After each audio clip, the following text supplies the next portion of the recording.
Bonjour à toutes et à tous, bienvenue sur votre chaîne d'information régionale. Le sport est à l'honneur, la course à pied, si vous aimez le running, si vous aimez la région, vous allez adorer. La Route du Louvre édition 2019, un condensé, un best-of de cette nouvelle édition, la 14e, entre Lille et le musée du Louvre-Lens. Pour en parler, nos deux invités, Didier Lieven, bonjour. Bonjour. Vous êtes le vice-président du VAFA, Villeneuve-d'Ascq-Fretin Athlétisme. Vous avez une quinzaine de marathons à votre actif, on en parlera bien évidemment. Organisateur de courses également dans la région. Votre collaborateur également à vos côtés pour en parler, rédacteur en chef de Sprint Magazine que l'on connaît bien ici, Guillaume Mannerchag. Bonjour Guillaume. Bonjour Adrien. On va donc évoquer cette route du Louvre. On va tout de suite, si vous voulez bien, replonger dans l'action à Lille, donc directement. Ces images aériennes signées Frédéric Fiolet, le réalisateur de cette édition de la route du Louvre. Le départ donné de Lille, avec tout de même, il faut le préciser, un départ qui a été modifié, je crois, Guillaume, cette année. Oui, c'est une épreuve qui avait pour habitude de partir de Lille. Et puis là, ça part de la rue Fédère. On est donc à quelques dizaines de mètres de la vieille bourse et puis de l'Opéra de Lille, un départ qui va permettre aux coureurs de remonter vers la gare Lille-Flandre et puis ensuite on aura l'occasion de parler du parcours. En tout, il y a 24 communes qui vont être traversées par les participants du marathon. Didier Lieven, l'aspect sportif de ce parcours, c'est plutôt plat quand même dans la région. Oui, c'est plutôt plat et je pense que les organisateurs, Jean-Pierre Wattel l'annonçait dans la conférence de presse cette semaine, ils ont modifié l'arrivée. On ne sera plus sur le site, le fameux site 11-19 à Los-Angeles avec ce fameux faux plat que tous ceux qui ont pratiqué connaissent. On arrive au Louvre-Lens, au musée, donc une partie plus plate. Et j'ai regardé les infos ce matin, le vent devrait être favorable contrairement aux dernières éditions. Donc, et une température autour de 11-12 degrés. On a des conditions assez idéales aujourd'hui pour le marathon. Alors on le voit là à l'image, on a quand même plus de 2500 participants sur le marathon. Il faut quand même rappeler que sur cette route du Louvre 2019, on a plus de 15 000 participants qui sont répartis entre le marathon en relais, le 10 km et de nombreuses randonnées. Je crois qu'il y en a 6 au départ. Et on voit que c'est très sympa là, cette année d'avoir fait ce départ au niveau de l'entrée de la rue Fédère parce que en ce moment c'est l'île 3000. On voit encore les constructions de Eldorado. Il y a eu une parade il y a près d'une semaine où il y avait des chars, où il y avait plein de choses. Et donc les coureurs vont remonter cette rue Fédère avec dans leur dos l'Opéra de Lille et la Vieille Bourse et puis ensuite progressivement ils vont passer à côté de ces structures. Forcément, on le voit à l'image, plus on est loin de l'arche de départ, plus on a entre guillemets le grand public, les amateurs, mais les meilleurs, les professionnels, les Kenyans, les Éthiopiens et les meilleurs coureurs de la région sont protégés et sont dans les 2-3 premières lignes en dessous de cette arche blanche. Précédemment, en fait, le départ a été donné sur le pont entre la gare Lille-Europe et la gare Lille-Flandre. Là, c'est vrai qu'on est dans l'une des rues les plus emblématiques de Lille, en plein centre-ville, avec ces fameux alebrijes. Voilà, pour vous donner le terme exact, ces constructions mythologiques mexicaines. C'est vraiment aussi le symbole de cette route du Louvre de relier la capitale des Flandres, de pouvoir courir dans l'île. Quand on est coureur dans la métropole lilloise, on va le long de la Deule, dans la citadelle, près du lac du Héron, mais courir dans les rues de Lille, c'est une vraie chance quelque part. Ouais, faut rappeler l'idée de départ qui a vu le jour en 2006, puisque c'est la 14e édition, l'idée qui avait été créée, alors qu'on a un petit souci d'arche de départ, ouais. Là on le voit à l'image, ça arrive malheureusement parfois. Ça regonfle. L'idée de départ, elle vient de Jean-François Caron et de Philippe Lamblin, l'actuel président de la Ligue. L'idée c'était de relier Lille à Lens, de relier le département du Nord au département du Pas-de-Calais et de rallier le musée du Louvre-Lens qui avait été inauguré le 4 décembre 2012 et d'associer d'une certaine manière le sport et la culture. Comment se passe un départ de marathon? Puisque là, c'est vraiment imminent. Dans quelques secondes, les coureurs vont être lâchés pour 42 km 195. Faut partir doucement, faut partir vite, faut partir à son allure. Alors, faut surtout être très prudent et pas partir en sur-régime parce que là, on le paye. Moi, j'ai l'habitude de dire à mes athlètes, un marathon, c'est 30 minutes d'attente et 12 minutes de course. Alors, pour les pros, on peut être capable parfois de courir ce qu'on appelle en négative split, c'est-à-dire la deuxième partie, deuxième semi-marathon plus rapide, mais ça c'est quand même réservé à une catégorie d'athlètes. Donc de toute façon là, il faut que ça se décante et il faut, comme dans les grands marathons, il faut profiter des belles artères de Lille avant de partir le long de la Deule, qui est aussi l'autre symbole puisque la Deule prend sa source dans le Pas-de-Calais, dans la Goële, elle va se jeter à l'extrémité nord de la métropole. C'est l'autre chemin qui va relier nos belles régions de Lens et de Lille depuis maintenant 14 ans. On verra ces images effectivement le long de la Deûle. On va rester sur ce départ imminent dans quelques instants. On a réglé le problème donc, de l'Arche. 2500 coureurs, vous le disiez, avec au premier rang donc, les élites et notamment des pacers, comme on appelle en anglais. Voilà, ça va être des lièvres, on appelle ça dans le jargon, pour donner l'allure aux meilleurs. Excuse-moi Guillaume, mais c'est vrai que le terme lièvre qui vient de la chasse, avec les chiens, la chasse à court, la chasse à court, donne l'idée de vouloir rattraper quelqu'un, alors que les Américains de pacer, c'est l'allure. C'est quelqu'un qui va mener l'allure et qui va donner le tempo. Et pour un néophyte, on comprend peut-être pas bien, mais ça permet quand même pour les Kenyans qui visent le podium de se libérer l'esprit, de se mettre dans une allure, et ça permet de se déstresser. Il y en a aussi des meneurs d'allure pour les amateurs à 3h, 3h15, 3h30, 3h45. Et ça permet effectivement, alors c'est un terme un peu brutal, mais de mettre un peu le cerveau dans la poche. Quand je réfléchis pas. C'est tout à fait ça. Ça permet, alors il faut avoir confiance. On se libère et on n'a qu'à penser à sa course. Et est-ce que je vais trop vite, pas trop vite? On oublie la montre et on fait confiance au pacer. Et le départ est donné. Ah, c'est parti avec, on le voit en plein écran, en maillot jaune et les lunettes, un coureur bien connu de la région, Jamel Bachiri du Lille Métropole Athlétisme, qui est encore, malgré le fait d'avoir passé le cap de la quarantaine, un redoutable coureur. Il a fait il n'y a pas très longtemps 28 ou 29-16 sur un 10 km. Voilà, c'est lui qui aura le rôle d'emmener les tout meilleurs sur la première partie de course. Il a la mission d'emmener les meilleurs sur les 17 premiers kilomètres et ensuite il se retirera vraisemblablement. On va rappeler qu'il a eu la médaille de bronze au championnat de France de cross vétéran cette année à Vittel. Donc c'est quelqu'un qui vaut moins de 30 minutes. Donc pour lui, emmener sur 17-20 km, c'est pas un problème. Il avait d'ailleurs été champion de France il y a ça 4 ou 5 ans, champion de France sur semi-marathon, Jamel. Alors, c'est un choix de Jean-Pierre Wattel et je crois que c'était un choix aussi très logique. Ils sont plusieurs, les pays pacers. Il y a Jamel et puis quelques coureurs des hauts plateaux. Il demande à quelqu'un de confiance qui connaît bien, qu'il a des rapports assez de proximité, de bien mener le départ pour éviter que ça part un peu trop vite, un peu trop lentement. Donc, là, régional dans l'idéal, voilà, quelqu'un qui connaît le terrain. J'allais dire une personne de confiance qui va démarrer, qui va mettre en route. Voilà. Et on voit Jamel et les autres pacers qui sont tous en maillot jaune. Ouais, les 4 premiers là qui sont devant, ce sont tous des lièvres et qui ne sont pas censés terminer la course, qui vont chacun se relayer. Il y en a un qui va lâcher, ce sera Jamel Bachiri après 17 km. Il y en a un qui va emmener les coureurs a priori jusque la mi-course, un autre qui va les emmener jusqu'au 30e kilomètre et sur la dernière portion, les 12 derniers kilomètres, là les meilleurs pourront s'expliquer. Ce sera bien exemple, sûr le meneur d'allure 4 heures. Absolument. Par exemple, voilà, il y a plusieurs meneurs d'allure. Les amateurs aussi ont le droit à leur pacer, ont le droit effectivement à ces meneurs d'allure. Voilà ces images de la route du Louvre 2019 dans le centre de Lille, avec Jamel Bachiri, donc le Tourquenois en tête, d'autres derrière. Il y a aussi un effet, alors on le disait, on ne réfléchit pas derrière un meneur d'allure, on se protège aussi un peu du vent, quelque part, on est un peu en peloton. On est en peloton, on retrouve des gens qui ont normalement le même niveau, donc on se sent un peu protégé. Mais encore une fois, il faut avoir confiance aux meneurs d'allure. Et il y a des stratégies. C'est pas simple d'être meneur d'allure parce que pour certains, on sait qu'on va s'arrêter au ravitaillement, 10 secondes, 15 secondes, donc on les calcule dans le temps. Et puis les gens qui suivent, ils disent « Ah oui, mais le meneur d'allure, il n'est pas passé dans mes temps ». Il faut avoir une confiance, je vais dire, absolue aux meneurs d'allure. Ce sont des gens qui courent en club, qui sont à l'aise sur les distances qu'ils vont mener. Et donc, non, c'est un vrai confort. Un vrai confort. Après, il y a véritablement 2 écoles. Il y en a qui ont besoin de ces meneurs d'allure pour se rassurer, pour avoir un tempo constant, puisque bien sûr les meneurs d'allure sont tous capables de courir entre un quart d'heure et une demi-heure mieux que le temps qu'ils doivent effectuer. Et puis il y a des gens qui n'aiment pas ça du tout parce qu'ils savent qu'ils vont avoir des moments où ils vont être bien sur le marathon et des moments où ils vont être moins bien, et ils veulent pas se soucier d'un meneur d'allure, ils veulent juste écouter, courir au feeling et s'écouter.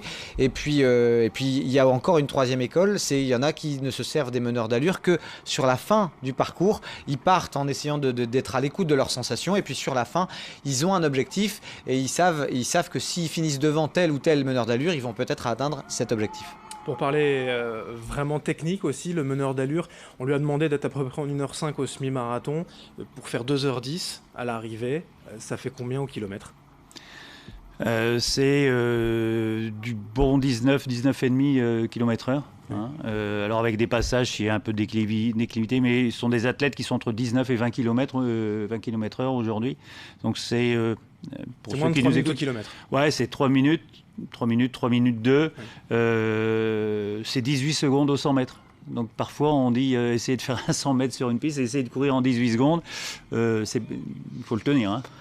Alors on en profite, on voit que les athlètes ont contourné la porte de Paris et puis sont arrivés, là ils arrivent du côté du parc Jean-Baptiste Lebas, on le voit, il est sur la droite, le parc Jean-Baptiste Lebas. Doucement mais sûrement, le peloton de ce marathon va rallier la commune de Los-les-Lilles. On voit toujours Jamel Bachiri qui est en tête sur son bon tempo. Et puis dans quelques, on peut le dire, hein, je pense Didier, dans quelques minutes, il y aura véritablement 2 courses dans la course. Il y aura les tout meilleurs, ils seront peut-être une quinzaine, une vingtaine. Et puis il y a un trou qui va se créer avec une deuxième partie où on aura les meilleurs régionaux et puis tout le reste du grand public, les amateurs, etc. Oui, on devrait retrouver un peloton une quinzaine de coureurs, les 3, 4, 5 pacers, une dizaine de coureurs des hauts plateaux. Et puis ils vont essayer de s'accrocher des régionaux. Alors aujourd'hui, quand j'ai regardé la liste, les meilleurs de la région ont couru récemment. Thomas Deleu à Düsseldorf de 24, 5e, Romain Carrette. Ce sont des athlètes en moins de 2,30. J'ai peut-être Julien Nison, l'athlète de l'Entente Sambre-Avesnois, Maubeuge, qui a un record à 2,26 à Valence. Qui peut espérer quelque chose, un chrono sous les 2h30 avec ses conditions favorables. Il faut savoir que, encore une fois, pour positionner, faire moins de 2,30 au marathon, il faut valoir 31, 32 ou 10 km. Hein. Oui, voilà, ça se situe. Et donc dans la région, on n'en a pas non plus 50. Vous parliez des conditions favorables. Il y a du soleil, mais il ne fait pas bien chaud. 13 degrés, on annonce. Ça, c'est une bonne météo ? C'est le 13 degrés, c'est une météo, c'est une bonne température. Le soleil, alors le problème qu'il peut avoir aujourd'hui, c'est que le vent est favorable, il est de dos, et donc il va donner l'impression d'avoir encore plus chaud. Quand on a un vent de face, ça refroidit et on a tendance à ne pas assez s'alimenter, surtout en boisson. Donc là, ça va donner un peu plus de sentiment de chaleur et donc ça va être peut-être bénéfique pour que les gens n'oublient pas de boire alors qu'il ne fait pas excessivement chaud. Non, je pense que les conditions sont vraiment idéales, notamment quand ils vont être le long du chemin de halage et quand à un moment donné ils vont sortir avant d'arriver sur Lens et Los-Anguel. Il y a un passage dans la plaine, dans la campagne, sans abri, et certaines années on avait le vent de face, là c'est un peu difficile. Là on est boulevard Victor Hugo pour les premiers. Si vous situez un peu l'île, on a vu à l'arrière de la course les amateurs qui passaient uniquement porte de Paris. Il y a déjà presque, on va dire, 1 kilomètre d'écart dans le premier kilomètre. Il y a une différence très nette. Ouais, il y aura plus de 2h30 d'écart, c'est-à-dire plus que la durée d'un marathon entre ceux qui vont boucler leur parcours en un peu plus de 2h10 et puis les moins aguerris qui vont faire entre 4h30 jusqu'à 5h. Il y en aura certainement qui vont faire au-delà de 5h. 5h50 la barrière horaire pour l'arrivée. Pour ces gens-là, on a envie de dire que le challenge, c'est de boucler le parcours, c'est d'aller au bout et de rallier Los-Anguel. 5h50 d'ailleurs, cette barrière horaire, pourquoi on ne laisse pas finalement n'importe qui, si je peux dire ainsi, finir dans n'importe quel temps ? C'est principalement des problèmes de sécurité, de réouvrir les voies de circulation au public. Donc à un moment donné, vous avez aussi des signaleurs, des bénévoles qui étaient là 1 heure ou 2 avant. Si vous mettez 7 heures, ça fait que vous avez des bénévoles pendant 10 heures, ou alors il faudrait doubler les postes, ça devient compliqué. Donc à un moment donné, et puis au-delà de 6 heures, on est quasiment sur de la marche, on est sur une autre discipline. Alors il y a ce niveau aussi de performance, c'est un débat qui a lieu sur les réseaux sociaux ces derniers temps d'ailleurs, ce niveau de performance qu'il faut mettre en évidence. Mais généralement sur les marathons, on est sur 5 heures, 5h50, là on est sur une belle tolérance. Non, c'est pas mal. Effectivement, là, quand on passe Porte de Paris comme ça, c'est... Pour des belles images, mais pour l'essentiel du peloton, il y a certainement des amateurs qui ont des objectifs de temps, évidemment, mais un marathon d'abord, l'objectif c'est de terminer. Alors il y a beaucoup d'athlètes, il y a la fameuse barre mythique des 3 heures. Les 2h30, c'est pour quand même des très bons régionaux. 2h15, 2h10, là on est sur du pro, je veux dire. Mais il y a deux barrières, c'est les 3 heures et les 4 heures. Les 4 heures, c'est grosso modo, c'est 10 km/h. Donc faire un marathon en plus de 10 km/h, Ça veut dire on en parle à la machine à café demain matin. 3h30 c'est 12 km/h et 3h30 c'est 12 quoi. km/h. Ouais. Et bon, il faut les tenir. Hein. C'est un marathon, ça laisse des séquelles. Hein. Moi, dans mon expérience, après le trail des poilus, par exemple 50 km le mercredi, je suis en séance d'entraînement. Après un marathon, il me faut une semaine. Le marathon, c'est quand même 42... Allez, pour quelqu'un, un coureur moyen qui va faire une foulée d'1 mètre, c'est 42 000 foulées. Donc chaque jambe, 21 000 fois, va recevoir deux fois son... Parce que quand on pose le pied, on reçoit 2 fois son poids. Donc ça casse du muscle d'un point de vue musculo-squelettique. C'est pour ça qu'on conseille aussi aux marathoniens de se renforcer musculairement. Didier Lieven, vous savez de quoi vous parlez. Je le disais, vice-président du VAFA, Villeneuve d'Ascq, Fretin Athlétisme. Une quinzaine de marathons à votre actif et un record à 3h03 à Rotterdam, il y a quelques années, mais enfin quand même. 1994. Voilà. Cette barre des 3 heures, finalement, elle vous aura résisté, mais enfin, ça montre tout de même votre niveau. Je reviens aussi, donc, quand on voit la tête de la course, les coureurs des hauts plateaux, pour préciser, quand même, vous parliez de Kenyans, d'Éthiopiens, voilà, ce sont des coureurs d'Afrique de l'Est. Pourquoi les hauts plateaux ? Pourquoi ils ont finalement ce niveau au-dessus des autres ? Alors Adrien, on va pouvoir passer des heures à discuter sur les théories, etc. Il y a plusieurs choses qui s'expliquent. Alors on peut l'expliquer d'un point de vue social, d'un point de vue génétique, d'un point de vue morphologie. Je pense que ce sont ce qu'on a couramment en tête, ce sont des gamins qui vont à l'école et qui font des kilomètres, donc ils sont habitués et pas toujours habitués à courir avec des bonnes chaussures. Donc le pied, ils ont du pied, comme on dit. D'accord. Donc ça, c'est une bonne chose. Donc quand on les met avec des belles chaussures qui vont bien, ça va plus vite. Ils ont l'endurance puisqu'ils font des kilomètres. Hein. Et ensuite, il y a le côté social où ces Kenyans-là qui vont venir toucher, le premier, le deuxième, j'ai pas la grille de prix en tête, mais quelques milliers d'euros. Quand on regarde au salaire moyen dans ces pays-là, on peut revenir et donner un peu de bonheur à la famille et acheter peut-être ce qu'il faut. Et vous le disiez, donc on grandit avec la course à pied, puisqu'il n'y a pas forcément les moyens de transport en commun que l'on a ici en France ou en Europe. Il y a aussi les hauts plateaux, l'altitude. Alors il y a l'altitude, ce sont des gens qui ont l'habitude de vivre en altitude, les hauts plateaux à 2000 mètres, donc ils ont plus de capacité à transporter de l'oxygène. Alors on ne va pas faire un cours de physiologie, mais donc là ils ont plus de capacité cardiovasculaire. Et puis il y a aussi alors il y a une densité. Comme on sait que par la course à pied, on a vu des grands frères, des cousins, etc., qui sont allés en Europe ou ailleurs dans le monde et ils sont revenus avec un petit pécule. Je disais tout à l'heure, on a un athlète au club qui est allé en stage au Kenya il y a quelques années qui vaut 30-31 minutes au 10 km et il a fait un cross, une course là-bas, il a fini dans les 20 derniers, quoi. Il y a une telle densité que la bagarre est féroce. C'est le sport national de toute façon. Ouais, c'est le sport national. Et puis les meilleurs qui viennent en Europe, qui viennent chez nous, ils sortent du lot et ils sont forcément... Et alors il y a une morphologie aussi, là, pas forcément. Maintenant on voit de plus en plus de gars qui sont musculeux, mais ils ont un morphotype avec un mollet qui est assez court, qui est assez haut, avec un long tendon d'Achille, un peu comme certains animaux, comme les autruches, et qui permettent, avec une dynamique de pied, d'avoir une foulée plus aérienne, plus efficace. Et on le voit là, quand on regarde, ils n'usent pas l'arrière de leurs chaussures. Ils sont sur l'avant. Premier surtout. Ouais, ils sont médio-pieds. Alors c'est du boulot, parce que d'un point de vue musculaire, il faut les tenir. Voilà, c'est assez groupé. On a vu juste Jamel Bachiri et deux autres lièvres. À 3 devant, il y a 3-4 mètres d'avance, c'est pas grand-chose. Mais ils impriment le rythme et derrière, on suit doucement. Ouais, Jamel Bachiri, qui est très en forme. Jamel Bachiri qui a fait moins de 30 minutes lors du 10 km des foulées valenciennoises. Jamel Bachiri qui était encore en dessous de 1h04 lors des 20 km de Marwal. Et on sait à quel point Marwal, c'est pas une course facile. Il y a encore pas très longtemps, on a pu voir Jamel Bachiri en 1h07 sur le semi-marathon du Carnaval, du côté de Dunkerque.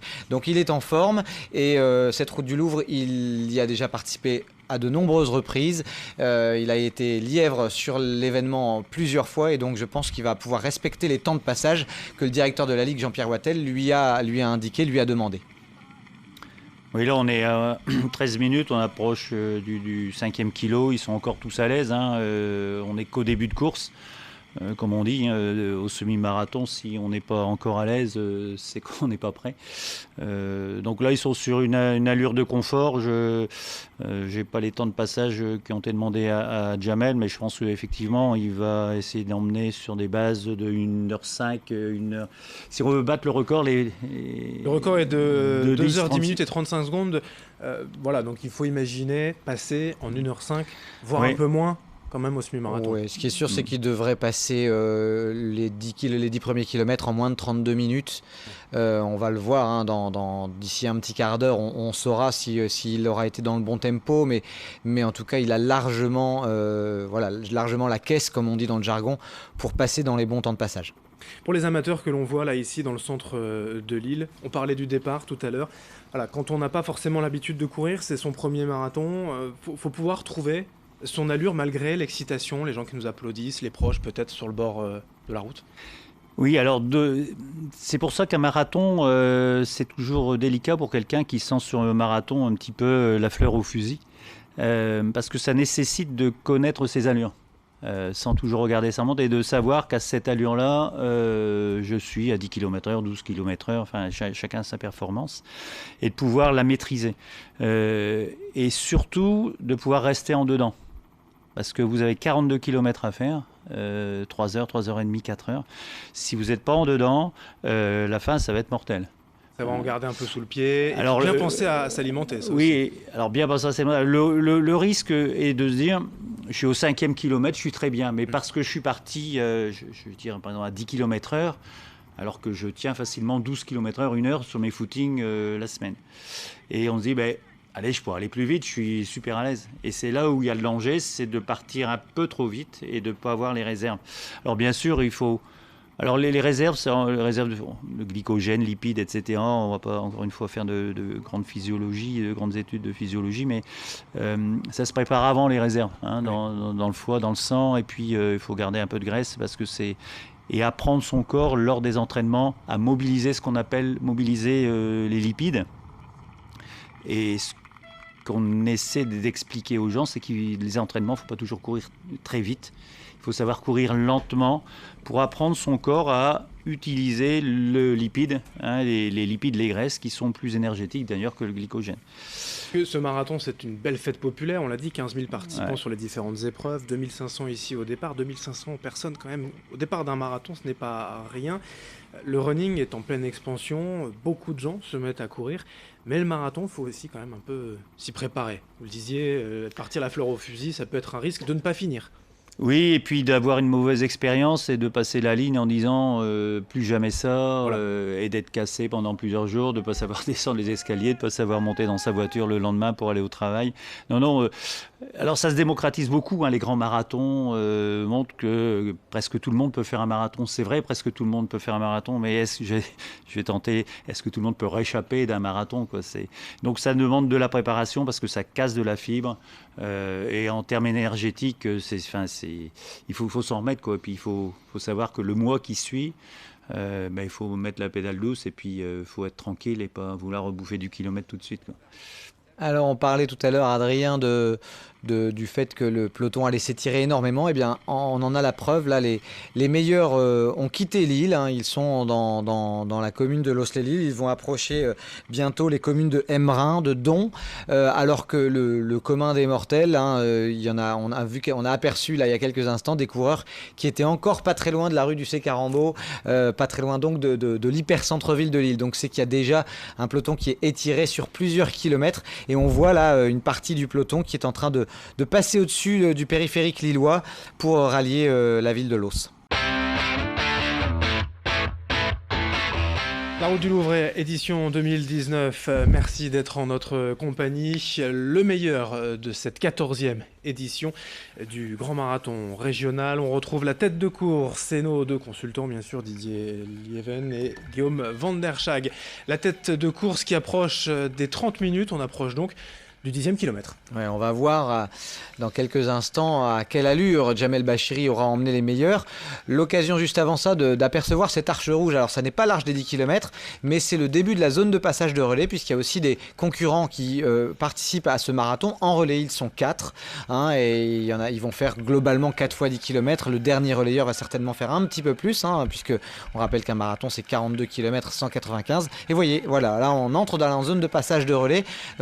Qui va être suivi d'ailleurs d'une zone de ravitaillement, où les meilleurs pourront récupérer leur ravitaillement. Je rappelle que les coureurs doivent donner à l'organisation la veille au soir leur ravitaillement, et c'est l'organisation qui va leur remettre ce ravitaillement. Voilà, on arrive d'ailleurs sur la zone de ravitaillement, là on le voit, il va y avoir sur les côtés. On voit les coureurs là, de gauche à droite, absolument. Passer prendre effectivement des bidons, de l'eau, à boire, de l'eau tout simplement. Ouais. Ouais, on vient de voir qu'il y a un concurrent éthiopien qui a raté son ravitaillement, donc il a perdu quelques secondes. D'ailleurs, il était juste derrière les 3 lièvres, donc il a perdu, ne serait-ce que là, il a perdu une vingtaine de secondes. Donc je ne sais pas si c'est vraiment problématique comme ça après le premier quart du marathon, Didier. Casser l'allure un peu en fait, de perdre son rythme. Ouais, là ça va, ils sont encore en dedans, on est au 10e kilomètre, c'est pas rédhibitoire, je pense qu'il va pouvoir revenir sur le groupe, mais il y a toujours des séquelles, et il va produire une petite accélération, et puis c'est dans la tête, on se dit j'espère que je vais pas me planter la prochaine fois. Alors ce qui est assez incompréhensible, parce qu'ils ont des tables... voilà, l'action qui est...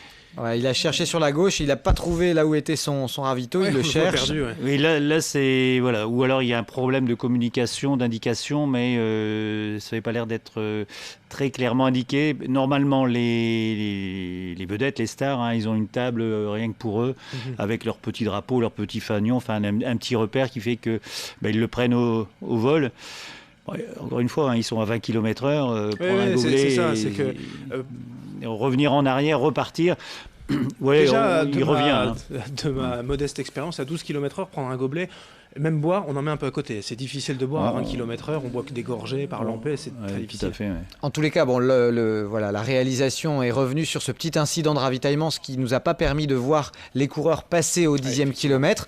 Mais globalement, Jamel Bachiri a emmené le peloton de tête en à peu près 31-35 pour ce premier 10. Donc je pense qu'il est dans un bon tempo. On rappelle que le record de l'épreuve, c'est 2 heures 10 minutes et 35 secondes, qui avait été réalisé par Jackson Kipruno. Vous m'arrêtez, Didier, si je dis une bêtise. Et c'était en 2012, absolument. On vient de voir quelques géants, un peu de folklore local, la route du Louvre. Pour tous les participants, c'est aussi une belle fête, des milliers de personnes qui encouragent au bord des routes. On met aussi à profit les chorales, les associations locales pour animer la région. Oui, c'est une fête. On veut essayer que tout au long du parcours, il y ait des animations. On a vu des géants, il y a des groupes de musique. Et même, c'est une journée de fête, par exemple, parce qu'on sait que cet après-midi, l'après-midi qui suit l'arrivée de la route du Louvre, il y a un concert gratuit dans le parc des Jardins du Louvre de Gaëtan Roussel, le chanteur du groupe Louise Attaque. Donc, ça se veut être une fête. Il y a un village avec les partenaires, etc. Et donc oui, ça se veut être une belle fête. On voit d'ailleurs... Malheureux est revenu déjà, par rapport à l'athlète éthiopien est revenu, a recollé au peloton. Ils sont encore groupés, on est donc à 33 minutes de course. Rien de grave. Ils ont encore une vingtaine. Ouais, c'est plutôt bon signe d'ailleurs qu'après les 10-12 premiers kilomètres, ils soient encore comme ça une grosse quinzaine, parce que plus ils sont nombreux, plus ils vont peut-être aller chercher un bon chrono. Oui, comme toujours, j'allais dire comme sur les grands marathons, l'écrémage se fait toujours par l'arrière, ça décroche un peu ce qu'on fait aussi en vélo dans l'école, ça décroche à l'arrière, il y a un rythme et puis au fur et à mesure on laisse aller parce que c'est plus une course par élimination, le marathon, qu'une course où quelqu'un de plus fort va vraiment prendre les devants. Je veux dire, il y a une première course d'attente, après au-delà du 25e kilomètre, 30e kilomètre, alors selon les circonstances, il commence à avoir de l'élimination et puis après sur les derniers kilomètres, il y a vraiment alors selon les courses, 4-5 coureurs, et puis là, on va les mettre des petites mines, comme on dit dans le jargon, on va pousser une accélération, essayer de décrocher. Là, on est encore sur les courses d'attente, on n'est qu'au 10e kilomètre pour ces gars, ils sont... Alors le fait qu'ils reviennent, l'Éthiopien avec son maillot jaune qui nous a raté le ravitaillement, le fait qu'ils reviennent assez facilement montre que le rythme n'est pas non plus un rythme de fou furieux. Donc Jamel apparemment les emmène bien. On est sur des bases on va chercher les 2-10 là. Alors on vient de voir un concurrent bien déguisé, d'un personnage de dessin animé. On a vu beaucoup de personnes déguisées, on le disait, c'est vraiment la fête. Ici on est quand même voilà, proche, je pense, de la Deûle. Le chemin de halage, alors pour parler peut-être un peu plus technique, mais ce n'est pas du bitume, on le sait, le bitume c'est un revêtement dur, mais qui a tendance quand même à bien envoyer le pied, à être assez, on va dire, pour bien rebondir. Le chemin de halage c'est un peu plus mou. Alors d'une part c'est un peu plus mou, donc c'est bon pour... c'est bon pour les articulations, mais pour les la performance peut-être moins. En plus le chemin de halage bien souvent c'est du gravillon et le gravillon, on rend moins, on glisse un petit peu, la semelle va rouler sur les gravillons, donc le rendement est un peu moins bon que sur le bitume. Maintenant, c'est pas ce qui va légitimer une contre-performance. Là, on est sur des bases de 2,10, hein, c'est ce qu'on essaie. C'est un peu le syndrome du marathon de Paris. Alors, pour rappeler, le marathon de Paris, pendant de nombreuses années, on n'a pas réussi à passer sous les 2h10, jusqu'au jour où Luis Soares, alors de mémoire c'est 2004, mais je me plante peut-être, a passé cette fatidique barre des 2h10, 2h09 et des brouettes. Et le marathon de Paris est devenu une référence. On s'est dit, dans le milieu, tiens, à Paris, on peut courir. Voilà, il commence à être un marathon rapide. Et donc, un peu plus de regain d'intérêt. C'est ce qu'on souhaite sur cette route du Louvre. Par contre, on n'a pas les images des jeunes filles. Je pense qu'il y a aussi quelques coureuses ou coureurs des hauts plateaux féminins. Là, on est plutôt en train de rechercher 2,32, 2,31 et voir passer sous les 2,30, ce qui serait une énorme performance. Faut pas l'oublier. Hein, les premières féminines, pour résumer, du coup, sont au niveau, peuvent courir avec les meilleurs régionaux. Oui, c'est du 17 km/h. C'est, là, je pense que le record de 2012 aussi chez les féminines doit être de 2,32. Je me retourne vers Guillaume qui est ma mémoire, mais je pense qu'on est autour de 2,32 quelque chose. Je crois que c'est 2,34 chez les femmes en 2012, ouais. À noter là, je viens d'apercevoir qu'on avait perdu un lièvre en route, hein. Ils étaient 4, ils ne sont plus que 3. Jamel Bachiri est toujours sur un bon tempo et il est accompagné de Cyrus Mutaï, hein, qui lui devrait être le dernier lièvre. Donc on a perdu un lièvre en route, mais celui qui devrait emmener les meilleurs le plus loin possible, c'est Cyrus Mutaï et il a l'air en bonne forme, hein. Il est là juste à seconder Jamel Bachiri, on l'a vu il y a quelques instants. Et puis toujours plusieurs Kenyans et quelques athlètes éthiopiens bien placés dans le sillage des lièvres. Alors ce qui est toujours surprenant avec ces athlètes des hauts plateaux, comme on dit, puisque c'est de cette région qu'ils viennent, on ne voit pas sur leur visage quelques rictus, quelques difficultés. Ils sont comme ils étaient au premier kilomètre. Et donc là, difficile de dire qui entre ces athlètes va être le premier à lever les bras au musée de Louvre-Lens.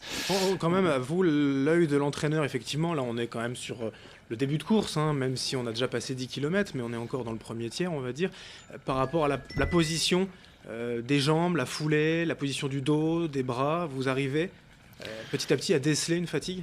Oui, on voit des gestes qui commencent à soit se désarticuler, mais là, il est vraiment très tôt. Ce sont des athlètes qui ont l'habitude de faire des sorties à 20 km/h sur des dizaines de kilomètres.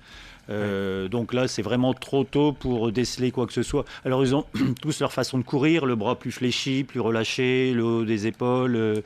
Mais on voit qu'ils sont encore là, tous à l'aise. Alors, je n'ai pas compté, ils sont une dizaine, voire plus d'une dizaine. Par contre, ce qu'on peut remarquer, c'est que, si je regarde bien, aucun athlète de régionaux ou français n'a réussi à s'immiscer et suivre ce groupe. Donc c'est pour dire que quand même compliqué de suivre ces athlètes sur des bases de 2,10. Hein. Alors on voit juste derrière les 3 lièvres, alors que Jamel Bachiri est sur le point il est plus en tête et peut-être d'abandonner ses compères. On a vu juste derrière, maillot blanc, Patrick Sielé, qui a été lièvre lui-même, mais pas sur la route du Louvre, sur les courses de la braderie, et qui avait fait ce que parfois les lièvres font, c'est-à-dire qu'il ne s'était pas arrêté, il était allé au bout du semi-marathon de la braderie et il avait terminé à la 6e place. Voilà, il est là, maillot blanc juste à côté de deux athlètes kényans, Patrick Siele qui est un coureur qui est plus habitué sur semi, mais qui pourrait sortir son épingle du jeu sur un marathon. Oui, c'est ce qui arrive quand parfois les meneurs d'allure, les pacers, voient que derrière, ça a du mal à suivre alors qu'ils sont en train de respecter une allure et ils se disent, si ça ne suit pas derrière, je vais aller jouer ma carte et puis ça arrive. Évidemment, alors c'est relativement rare, hein. Mais on a déjà vu ça, même on a déjà vu ça sur piste aussi. En tout cas, rien dans l'organisation, le règlement, on les a commandés entre guillemets pour être lièvres, pour venir faire un temps. S'ils se sentent mieux, ils ont tout à fait le droit. Oui, c'est ça. La direction de course, l'organisateur du plateau, Jean-Pierre Wattel, le directeur de la Ligue, a dit aux gars, voilà, les contrats, toi tu dois passer en tel kilomètre, en tel chrono, etc. S'ils ont respecté, ils ont fait leur boulot, quoi. Après, ils s'arrêtent ou ils continuent, et s'ils veulent continuer et s'ils finissent, tant mieux pour eux, quoi, hein. Mais c'est relativement rare, hein. Alors, on n'est jamais à l'abri d'une surprise. Mais voilà, pour le moment, on n'est pas encore au semi, hein, donc on a encore le temps de voir. Au niveau des coureurs amateurs, on reconnaît bien évidemment tout de suite la différence au niveau des maillots, de l'allure aussi. Et c'est déjà bien écrémé. Il y a déjà forcément des coureurs qui doivent courir seuls. Ça me fait penser, en fait, vous disiez, il n'y a pas de Français ou de régionaux qui ont pu suivre ce peloton de tête. Le peloton de tête, vous voyez, maintenant, désormais sur les bords de la Deule, sur le chemin de Halage, qui font la course d'ailleurs avec un aviron. Pour ces coureurs français, du coup, pas de meneur d'allure. Ils doivent se débrouiller tout seuls. Oui, ils doivent se débrouiller tout seuls. Alors, soit essayer d'accrocher, soit après profiter. Alors, l'intérêt de ces marathons, c'est d'avoir de la densité et d'avoir. Alors, ils se connaissent, hein, ils savent, parce qu'ils font des courses, j'allais dire presque tous les dimanches, ils connaissent la valeur des adversaires locaux. Et donc, ils peuvent soit essayer de s'arranger, de courir ensemble. Maintenant, j'ai pas la densité là et un peu le niveau, mais un coureur qui veut faire moins de 2,30 sur le marathon du Louvre, c'est un peu difficile, surtout un peu seul. Là, on est sur des images des randonnées, puisqu'on l'a dit. Il y a forcément le marathon de la Route du Louvre, les 10 km, le marathon en relais aussi, que l'on n'oublie pas, et puis ces randonnées pour permettre à toutes et tous de participer. On avance dans le temps et dans les kilomètres sur cette Route du Louvre, édition 2019, 1 heure et 4 minutes de course. On est toujours le long de la Deule pour les coureurs élites, vous le voyez. On passe au semi-marathon là, hein. Oui, on est en 1h4:30, donc on n'arrive pas très loin. Ça va être un peu plus loin d'ici 300 mètres sur la gauche. On va passer au niveau de la mi-course. Et j'ai envie de dire que pour l'instant, les meilleurs sont dans les temps. On avait commandé 1h05, je crois, c'est ça, pour passer sous les 2h10 à peu près, ouais. Moins d'1h05. Donc. Je trouve juste qu'il y a un écart assez important entre les deux lièvres qui sont suivis uniquement par un coureur kényan. Et puis il y a un petit trou, une quinzaine de mètres. Et puis là, on retrouve la dizaine de favoris. J'ai l'impression qu'ils ont décidé de pas forcément suivre Cyrus Mutaille, qui est le lièvre qui a pris le relais. On n'a plus qu'un lièvre d'ailleurs là pour le moment. Non, on a encore deux lièvres. On a encore deux, mais je vois plus Jamel Bachiri. Donc je pense qu'il a fait sa part du travail et qu'il a laissé les deux autres lièvres assurer la suite. On est au niveau de l'écluse de Don. On est au semi-marathon. Le panneau 21e kilomètre, 21,100 exactement même, est à peu près au niveau des arbres là, je crois, de mémoire. Donc effectivement, Jamel Bachiri, on avait plutôt imaginé le voir sur les 17 ou 18 premiers kilomètres. Deux lièvres encore, qui ont pris quelques mètres d'avance. Difficile à dire quand même si les lièvres sont dans le bon tempo, ou un peu trop rapide, ou c'est le peloton derrière qui veut temporiser. Alors c'est toujours difficile à dire. Là, ils sont au semi, effectivement, les deux lièvres. Il y a un coureur intercalé et derrière, ils sont 9-10. Donc on voit quand même qu'il y a eu un petit écrémage. Notre ami l'Éthiopien qui avait raté son ravitaillement, qui se situe un peu seul, un peu lâché. Alors il avait recollé, donc difficile à comprendre. Ou alors il est en difficulté. Non, alors les lièvres, ils respectent leur contrat, hein, sinon c'est pas réglo. Donc c'est que derrière, où on hésite, ou alors on a un groupe d'athlètes qui n'osent pas y aller parce que leurs références sont peut-être trop justes et ils se disent on va éclater. On voit ces belles images aérienne, signée de Frédéric Fiolet, le réalisateur de cette Route du Louvre 2019. Pour les coureurs africains, pour l'élite, pour les régionaux, pour tout le monde, c'est aussi assez original quand même d'aller courir ainsi le long de l'eau sur un chemin de halage. En général, les grands marathons, c'est plutôt en ville. Il y a toujours du monde. Là, on se retrouve un peu à un endroit, vous voyez, il y a peu de public forcément. Oui, c'est un peu, je vais pas dire un no man's land, mais c'est un endroit où difficile d'accès. Il y a du monde au niveau des ponts en fait, forcément, mais entre deux ponts, c'est un peu plus tranquille. C'est un petit peu livré à soi-même. Alors, pour la tête de course, ces gars-là, ils ne regardent pas le paysage, ils sont focalisés sur les chronos, sur les rythmes. Derrière, après, il y a tellement de monde qu'on est entre copains, on voit les meneurs d'allure, on pense. Donc, c'est quand même assez bucolique. Et alors, je regardais le temps de passage, la limite horaire, c'est 2h50 pour passer au semi-marathon. On parlait de 5h50 pour le marathon total, mais 2h50, donc ce qui est tout à fait accessible. Et le marathon du Louvre a ceci de bien, c'est qu'il permet à la fois aux athlètes de haut niveau d'aller chercher la performance, mais peut-être aussi, peut-être certainement aussi, à monsieur et madame tout le monde, rendre accessible cette course avec des barrières horaires tout à fait acceptables. Alors on l'a bien vu à l'image, il y a quelques instants, ils sont encore 13 et on peut jurer que le vainqueur est parmi ces 13. Nous avons 2 lièvres en tête, juste derrière un coureur kényan, et puis ensuite il nous reste une dizaine d'athlètes. Dans ce groupe figure toujours Patrick Siélé, qui s'était fait connaître, qui avait été lièvre sur les courses de la braderie. On a également John Lagat qui a un record personnel aux alentours de 2h12, je crois, j'espère pas dire de bêtises. Et puis voilà, j'ai eu des infos. Pour l'instant, le meilleur français, c'est un régional, c'est Julien Nison. Julien Nison qui a déjà couru, Didier, le marathon en moins de 2h30, 2h26 ou 2h28. Je crois que c'est sa meilleure marque qui visera ici peut-être un top 10 ou un top 15 au classement général. Oui, Julien Nison, 2h26 à Valence, donc c'est un athlète qui est assez performant sur marathon. Il peut aller effectivement chercher un top 15, top 20. Après, rien n'est jamais écrit sur le marathon, mais il a quelques références sur la distance. Un athlète il a fait 2h36 au dernier marathon de Berlin, mais il avait fait à Sénart 2h28 minutes. Et puis un peu plus loin dans le temps, il avait participé au marathon international du Beaujolais qu'il avait bouclé en 2h35. Mais il est capable de courir, il a déjà fait depuis un an 2 fois sous les 2h30 minutes sur la distance. Oui, d'ailleurs, on pourrait s'amuser à regarder là, on voit le record qui est autour de 10, le scratch, mais le record régional sur ce marathon. Alors, je sais qu'il y a quelques années, Stéphane Chopin l'avait couru plusieurs fois autour de 2,24, 2,25, il y a une dizaine d'années. Et puis quand j'ai regardé un petit peu l'historique, il y a un athlète de la région, alors qui n'est pas très connu, mais qui a dû courir sur les 14, il a dû courir 12 marathons, c'est Didier Lusso. Ah oui, un fidèle.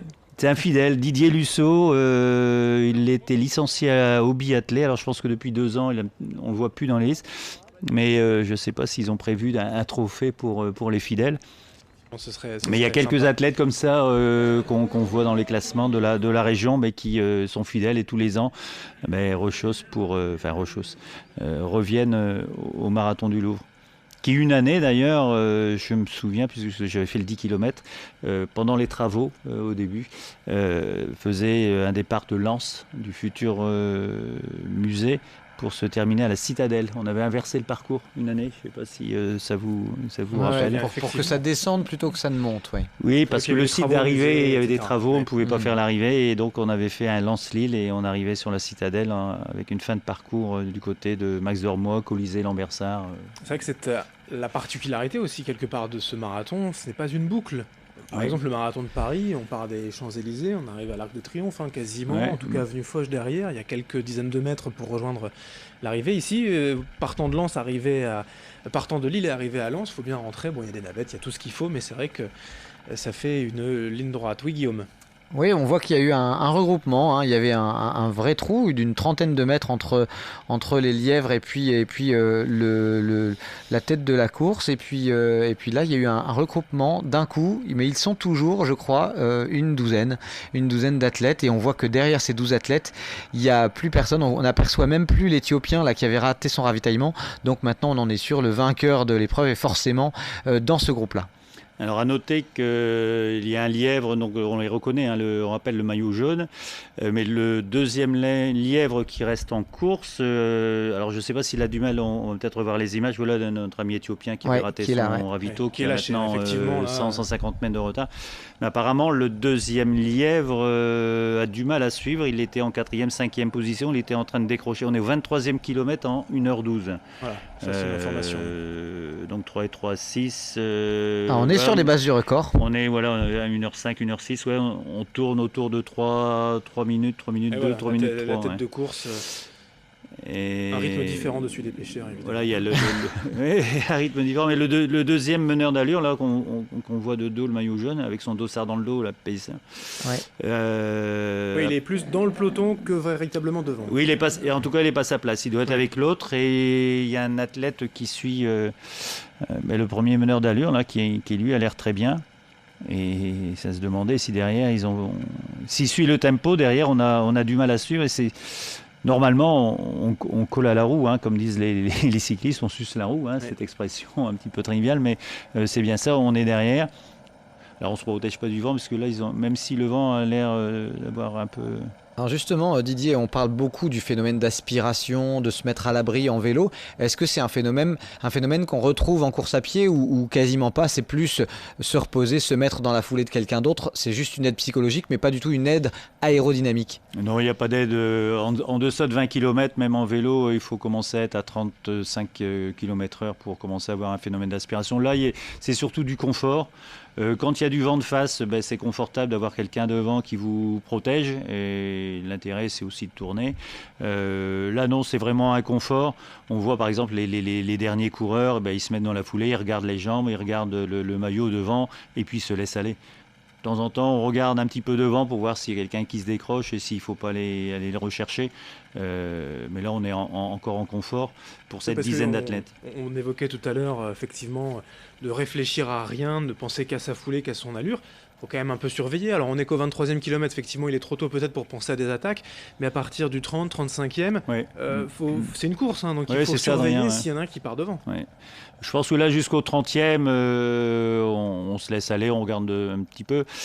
Il faut penser à ces ravitaillements, ne pas oublier. Pour eux, c'est très rapide. Hein. Ils ne vont pas prendre un camelback avec des barres, etc. C'est 2-3 gorgées à chaque ravitaillement. Et à partir du 30, 32e, là, on commence à rentrer dans le vif du sujet. Et là, on commence à se regarder. Parce que c'est le moment aussi où 1h et demie de course, on commence à avoir des attitudes qui changent, des gestes qui changent, des postures, des rictus. Alors après, il y a un peu le jeu de l'intox ou pas, où je me laisse décrocher pour faire semblant que je ne suis pas bien, et puis après j'en mets une. Donc là, on commence à se regarder. On attend le 30e kilomètre qui devrait bientôt arriver d'ici une quinzaine de minutes. Là, vers 1h30 de course, on commence à voir des choses. Je vous propose d'y aller directement. On va passer donc quelques instants sur cette course. Je vous le rappelle, la Route du Louvre, édition 2019. On va avancer dans le temps. On se retrouve vers le 30e kilomètre avec nos deux consultants, Didier Lieven et Guillaume Van der Schaak pour cette édition de la Route du Louvre 2019. La Route du Louvre édition 2019 sur votre chaîne d'info régionale. On retourne sur les bords de la Deûle. On approche du 30e kilomètre, 1h29 minutes de course. Voyez ces images aériennes. On approche en fait du fameux mur du 30e kilomètre. Ça, c'est une espèce de mythe, on va dire, chez les marathoniens. Le mur du 30e kilomètre, ça veut dire quoi? Qu'au bout d'un certain temps, l'organisme est fatigué? Oui, c'est ça, l'organisme, il commence à avoir puisé dans ses réserves. On a atteint, alors selon les uns les autres, mais un peu plus de 2 heures de course. Pour eux, c'est 1h30. Mais c'est un moment où le corps a besoin de chercher son deuxième souffle et chercher des réserves de calories pour tenir le coup. Mais c'est aussi la fatigue musculaire. C'est tout un ensemble de processus physiologiques et musculo-squelettiques qui font que la fatigue, elle commence à peser. Et là, il faut faire la part entre ce que les gens dans la méditation vont appeler la douleur et la souffrance. Alors, je peux avoir des douleurs, j'ai une ampoule, mais est-ce que je souffre? Et c'est là où on parle du moral aussi.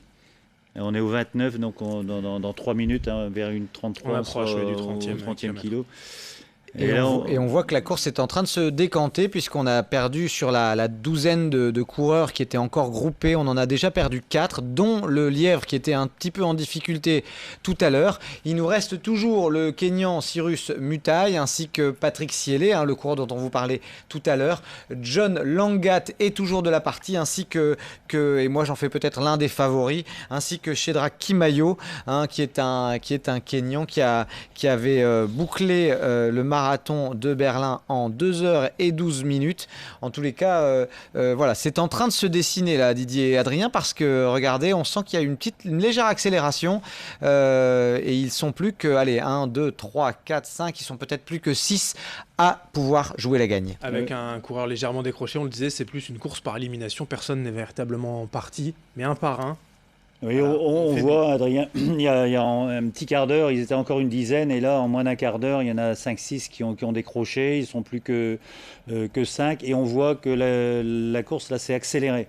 Donc on passe dans les choses sérieuses, on avait dit le cap de 1h30, le 30e kilomètre, on commence à mettre une petite accélération pour voir un petit peu qui répond pas. Je pense que ça va se calmer. Là, on a écrémé, on commence à voir et mesurer, jauger un petit peu ses adversaires. Voilà. Là, les choses sérieuses. Le vainqueur du marathon est dans ses 6. Alors, on peut toujours être surpris du retour d'un athlète, mais là, ils sont 6. Le vainqueur de l'édition 2019 est parmi ces 6 athlètes. Alors, apparemment, au semi-marathon, alors j'espère que je vais bien prononcer son nom, c'est la Mawit Jetnet, une Kenyane, je pense, et sur des bases tout à fait intéressantes qui devraient peut-être l'amener à titiller. Alors on n'a pas précisément, on n'a pas l'allure, mais on ne serait pas étonné qu'il y ait une surprise côté féminin. Je viens de regarder chez les femmes. Mais un record peut-être alors. Peut-être un record, alors on n'en sait rien, mais à mi-parcours, on est sur des bases intéressantes, peut-être un peu seule. Alors est-ce qu'elle va trouver du renfort auprès de garçons? Alors c'est ça aussi le côté féminin. Alors on n'a pas les images, mais les filles ont cet avantage de pouvoir trouver des partenaires, des bons régionaux par exemple, qui emmènent les féminines. On le voit souvent au marathon de Paris. Ce qui fait que d'ailleurs maintenant certains grands marathons décalent le départ des femmes et des hommes pour éviter justement qu'elles soient aidées. Regardez le lièvre, là il est tout seul. Il a l'air bien quand même, Cyrus Mutai. Parce que là, il était censé éventuellement abandonner ses compères. Il était censé emmener les meilleurs jusqu'au 30e kilomètre au minimum. Et il est toujours bien là, bien en tête, assurant le bon tempo. On voit dans sa foulée un autre Kényan, Shedrack Kimayo. On voit aussi avec la tenue noire, il s'agit de John Langat. John Langat qui a quand même un record personnel sur semi-marathon en 1h24, ce qui n'est pas rien du tout. Faire déjà moins d'1 heure sur semi-marathon, c'est du très très haut niveau. Et puis on a toujours Patrick Siélé qui a plusieurs fois participé aux courses de la braderie. Il y avait ce petit peloton de tête, ils étaient 6, on voit derrière un autre maillot jaune, d'autres coureurs. Et là, c'est le deuxième paisseur qui est en difficulté avec un athlète. D'ailleurs, c'est le chat à la souris s'est inversé puisque le paisseur essaie de tenir l'allure. Alors, je pense avoir reconnu dans le groupe de tête des 6 le maillot bleu Unirun du club de Philippe Planck, bien connu de la région, qui est licencié au LMA, qui a monté un groupe. Alors, c'est ces petits, voilà, vous avez vu passer ces plots, ce petit pont, cet angle. C'est aussi ces passages-là qui font qu'il y a un peu moins de fluidité. Ça tourne à droite, ça tourne à gauche. On n'est pas ça sur les grandes. Ça casse un peu l'allure. Ouais, ça casse un peu l'allure. On connaît pas ils ne connaissent pas le parcours. Donc, est-ce que ça tourne fort, ça tourne pas fort? Là, ça tourne, mais on n'est pas sur ces grandes artères qu'on reconnaît à Londres, à New York ou ou à Paris. Ouais, l'un des marathons les plus rapides au monde, c'est le marathon de Berlin, en tout cas, où Eliud Kipchoge a battu le record du monde l'an dernier. Ce sont des grands boulevards, bien droits, et même les virages sont très larges. Là, effectivement, quand on passe sur ces petits ponts, c'est plus il faut compliqué. relancer, relancer, et le pied un peu de travers, il faut repartir. Quand on commence à avoir de la fatigue, alors c'est toujours pareil, c'est des chemins qu'on prend en footing, on ne s'en rend pas compte, mais quand on a une fatigue qui commence à s'installer, la moindre petite bosse, le moindre virage, la moindre bordure commence à irriter, à énerver. Alors encore une fois, pour ces 6 athlètes-là qui sont à 19,5 km/h, on n'en est pas là. Quelques images des arrivées du 10 km, puisqu'évidemment il y a d'autres courses, on vous le rappelle, le marathon que l'on suit ici même, les meilleures images, mais aussi le marathon en relais. Juste quelques mots peut-être du marathon en relais, c'est une manière, on le disait, de faire un marathon, mais par équipe, en étant 4, en famille, entre amis, avoir une émulation comme ça qui est sympa. Alors là, c'est un marathon en relais avec des distances. On n'est pas sur le marathon en relais officiel qu'on appelle Ekiden, qui vient de ce terme japonais qui veut dire marathon en relais, qui est très codifié. Avec 6 coureurs, 5, 10, 5, 10, 5 et 7,2. Là, on est sur 4 coureurs mixtes. Voilà. Mais c'est sympa, ce qui permet de courir le marathon du Louvre, de vivre et de passer dans ces endroits, de finir au Louvre et de passer une très belle journée, un très beau dimanche sur des endroits mythiques. Et on voit Émilie Venza, la Dunkerquoise. Donc ça, c'est apparemment l'arrivée du 10 km. Kilomètre féminin, Émilie Venza, que l'on voit souvent effectivement en tête. Qui a fini. Alors elle se remet du marathon de Paris où elle a fait 16e féminine. Ce qui est une belle performance en 2,52. Et puis un mot peut-être, Didier, pour rendre hommage au vainqueur du 10 km chez les messieurs, Hicham Briki, bien connu sur les courses hors stade de la région, qui termine bien souvent à la première place et qui a bouclé le 10 km en un peu plus de 30 minutes, même s'il est capable de courir sous la demi-heure bien souvent. Récent champion de France du 10 000 mètres, c'était en Bretagne il y a quelques semaines, qui avait couru sur piste. Il commence à avoir du monde sur l'aire d'arrivée, ça c'est les coureurs du 10 km qui en terminent. On avance vers l'arrivée dans cette route du Louvre 2019, ils ne sont plus que 5 en tête, dont un lièvre, ce pacer en jaune, et les favoris donc vers Lens, qui ne sont plus que 5 à quelques kilomètres de l'arrivée. Maintenant, on est à 20-30 minutes de l'arrivée. Guillaume, quelques infos. Les coureurs qui ont passé Lens, Bénifontaine, Vimy, Wavrin, Emmerin, Annay-sous-Lens, Provins, et puis ils ont passé Sante également. Ils sont là, je crois qu'ils approchent de Pont-Aventin, si je ne m'abuse. Ils sont encore 5 et je pense forcément que le vainqueur sera parmi ceux-là. Alors on a bien sûr le lièvre qui va vraisemblablement, Didier, aller jusqu'au bout, Cyrus Mutaille. On a aussi en maillot blanc Patrick Sielé, qui avait il y a quelques mois, en septembre dernier, qui avait signé un chrono de 1 heure et 43 secondes lors du semi-marathon de la braderie de Lille. Et puis on a encore deux Kenyans, Henri Kiprop qui a déjà couru le marathon aux alentours de 2h15, ainsi que Shedrack Kimayo, record personnel en 2h12 en novembre 2017. Et puis enfin John Langat qui est très fort sur des distances plus courtes, puisqu'il a déjà couru un 10 km, c'était en 2015, mais en 27,58. Vue aérienne du bassin minier avec l'Héthérie à l'horizon. On se rapproche bien évidemment du site du Louvre-Lens. 5 coureurs en tête. Le vainqueur forcément est parmi ces 5-là. Oui, Adrien, j'ai envie de dire, alors je m'avance un petit peu, mais bon, je suis aussi là pour me mouiller, mais je pense qu'ils sont plus que 4, puisque Kiprop, le dernier là qu'on ne voit plus à l'écran, commence à piocher. On voit sa jambe qui part un peu de travers. Il réaccélère pour revenir.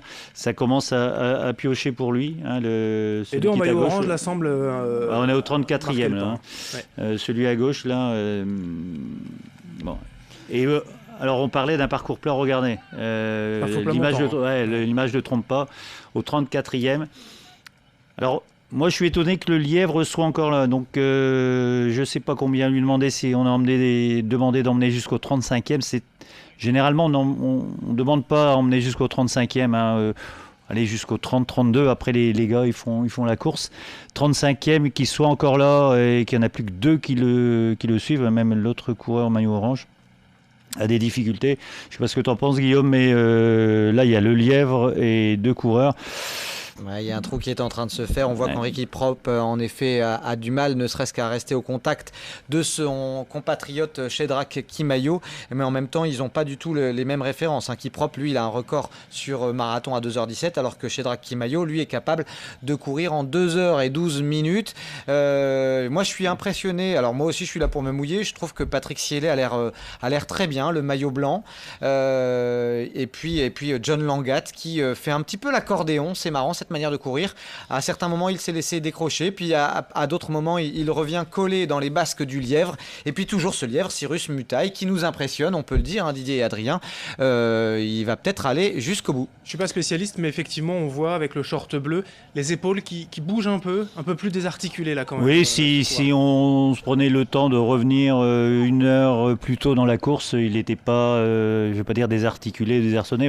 Il va encore vite, il est autour de 19 km/h, mais on voit que ça commence à piocher. Donc la fatigue fait son effet, la gestuelle commence à devenir un peu moins fluide, donc on perd de l'énergie et donc on est moins efficace. Et puis après, là quand on dit il y a aussi le moral, le marathon c'est une course au moral, on voit que l'élastique se tend, l'écart se creuse. Là, il n'y a rien, mais faire un effort pour aller rechercher 10 mètres, c'est foutu après. On ne revient pas. Donc je pense que les 3 qui sont devant, alors le lièvre, c'est toujours l'incertitude normalement, mais comme on est au 35e kilomètre, voire 36e, que le lièvre est toujours là, j'ai bien peur, non ? Je me demande s'il ne va pas aller au bout. Ils sont 3. Pour moi, ils sont 3 pour la victoire. Alors, on a déjà vu des retournements de situation, mais devant, ça galope. Ouais, c'est ça, il peut y avoir une défaillance de un de ces 3 coureurs, mais pas les 3. Donc ce sera difficile pour les 2 maillots orange qu'on voit là, Henri Kiprop et Shedrack Kimayo. Et puis de seconde en seconde, le trou a l'air de s'agrandir. Oui, effectivement, pour regarder un petit peu, pour vous donner quelques avis, de regarder un peu la foulée des différents coureurs, l'axe, la tenue, effectivement, des différents coureurs pour comprendre la difficulté qu'ont certains avec la fatigue. C'est toujours ces images du départ, toujours intéressantes, avec les pom-pom girls. Et les Joëlettes, on voit que ça fait aussi partie du folklore sur les courses hors stade. On en a souvent des Joëlettes qui permettent à des personnes en situation de handicap de faire le parcours. Et puis autour de la Joëlette, alors ils sont 4 porteurs, mais en général ils sont 8 et ils se relaient. Et c'est toujours sympa, ils partent souvent quelques minutes avant les tout meilleurs et puis ensuite ils se font dépasser par l'élite. Tout cela au profit effectivement d'associations. Alors on a vu les maillots roses là autour des Joëlettes qui s'occupaient des Joëlettes. Je crois que c'est du personnel hospitalier qui aujourd'hui couraient pour des personnes handicapées qui peuvent aussi de cette façon pouvoir profiter de ce beau parcours. On a revu quelques temps forts avec notamment le Tourquenois Jamel Bachiri, licencié au Lille Métropole Athlétisme, qui avait emmené les tout meilleurs lors des 17-18 premiers kilomètres. On voit ce moment où on approche à peu près la mi-course, où ils étaient encore une grosse quinzaine, une petite vingtaine. Et puis là, on le sait désormais, ils ne sont plus que 3, voire 5 à pouvoir jouer la victoire finale. Donc il y a 2 questions, bien sûr. C'est souvent un petit peu un dilemme sur les marathons, Didier. C'est est-ce que les 3 à 4 meilleurs vont jouer la victoire ou est-ce qu'ils vont jouer le chrono ? Quand les coureurs jouent la victoire, ils ont tendance à trop s'observer et du coup à ne pas aller chercher un chrono. Et puis à l'inverse, parfois ils s'entendent pour aller chercher un chrono parce que parfois battre un record sur une épreuve, ça permet d'avoir une prime et du coup c'est une motivation supplémentaire. Alors je crois qu'effectivement les 3 ont accéléré avec le meneur d'allure parce qu'ils savent qu'ils sont sur les bases du record et sur les bases de 2-10 peut-être qu'ils vont franchir. Et il me semble qu'il y a une petite prime supplémentaire s'ils franchissent la barre des 2h10. Donc des alliés de circonstances, comme on le voit parfois en vélo, allez, on fait l'effort ensemble et puis on verra peut-être dans les derniers kilos, mais il y a moyen d'aller chercher ce record. Et donc ça c'est une motivation supplémentaire et ceux qui ne peuvent pas tenir, tant pis pour eux. Voilà pourquoi on est parti là au 34-35e kilomètre avec ces 3 athlètes. Et toujours, pour moi, la surprise, c'est que le meneur d'allure, il est toujours présent après 1h50. Et donc, s'il est présent après 1h50, je vais peut-être changer d'avis. Je pense qu'effectivement, Guillaume, tu as peut-être bien vu. Il est possible qu'il aille au bout. Il va tenter sa chance. Il va tenter sa chance parce que son contrat a été rempli. Là. On a vu une centaine de mètres d'écart avec les 3 premiers, les 2 poursuivants en maillot orange, l'écart qui se creuse. Voilà, il ne reste plus qu'une vingtaine de minutes de course.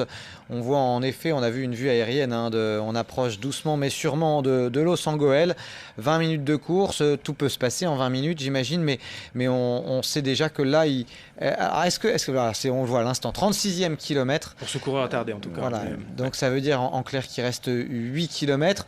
Est-ce qu'il y a une stratégie 6 kilomètres, autant pour moi. 6 x 3, 18, on est moins de 20 minutes de l'arrivée. D'accord.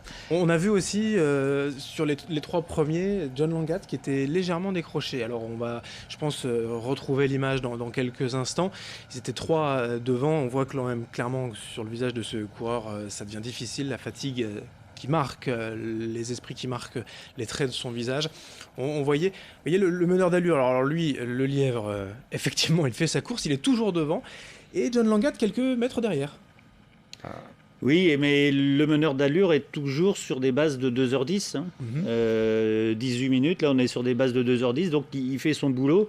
Il voit que derrière, ils sont plus que 2, avec un Langat qui a un peu du mal à suivre. Il se dit, moi si je continue en 2h10, je vais jusqu'au bout et je gagne le marathon.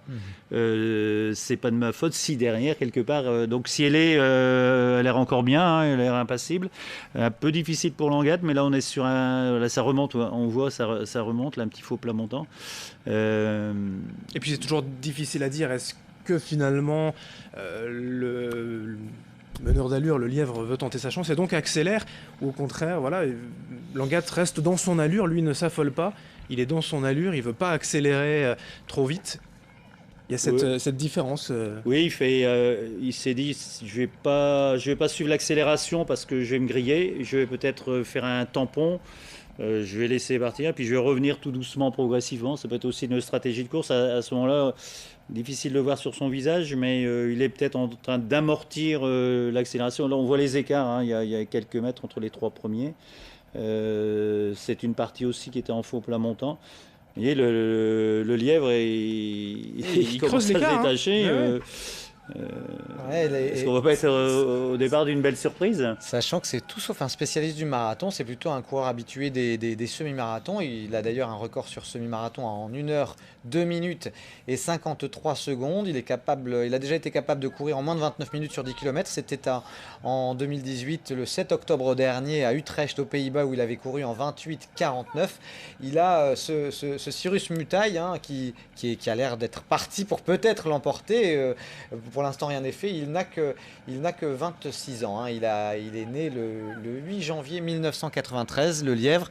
Toujours suivi par Patrick Sielé, qui doit être dans les mêmes âges, alors que derrière, John Langat est un peu plus âgé. La course là qui est... là, on est sur un faux plat descendant. Ils ne sont plus ensemble. Sielé revient, Langat est en train de marquer le pas. Maintenant, un gros quart d'heure il reste 5 km. Alors pour ces élites, comme pour les amateurs, ces faux plats, évidemment, on ne peut pas créer un parcours plat du début à la fin. L'Anse est un peu plus haut en altitude, en tout cas le bassin minier. Mais forcément, ça crée, alors ce ne sont pas des côtes, on n'est pas en trail, mais c'est des faux plats montants qu'il faut savoir gérer, surtout en fin de course. Pour des routards, comme on dit, un faux plat de 1 à 2 degrés de pente, de pourcentage de pente, ça paraît une montagne. C'est pas comme les trailers.